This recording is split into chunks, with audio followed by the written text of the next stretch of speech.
Honorables invités, mesdames et messieurs.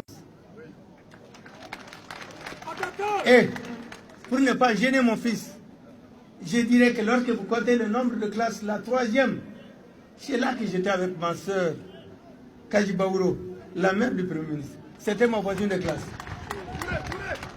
Donc nous retrouver dans une cérémonie, ici à Mopti, dans ce sens, nous ne pouvons que nous en réjouir. Je voudrais d'abord, monsieur le maire, vous féliciter. Féliciter le comité d'organisation.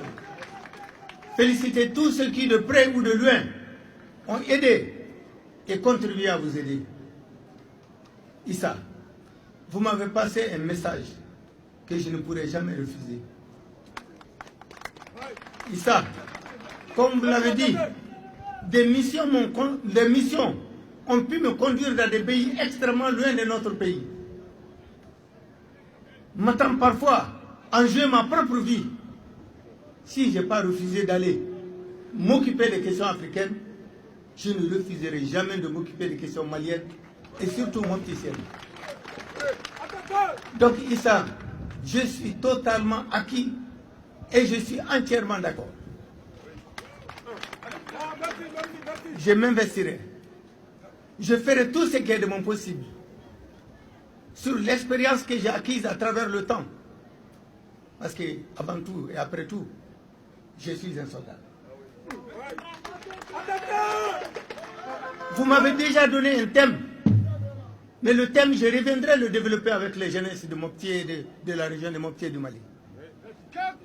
J'ai à les parler, j'ai à communiquer avec eux, et je viendrai spécialement pour ça.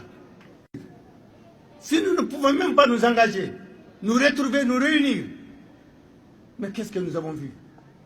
Des familles s'est divisées, des communautés s'est divisées, des gens s'est divisés.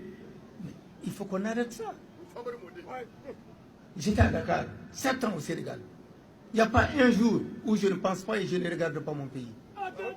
Et Dieu seul sait quelle était la gêne et la difficulté dans laquelle j'étais. Mais lorsque je reviens dans ce pays, je ne peux que aider, soutenir les autorités de mon pays, les autorités de la région de Mopti.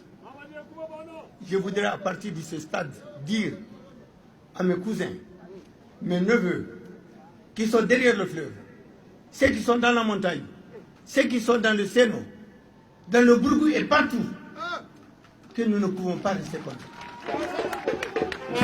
Il va falloir, et obligatoirement, pas moi seul, je ne pourrai rien, mais chacun de vous, qu'on se mette ensemble pour ramener la paix, la sérénité et la sécurité dans notre pays.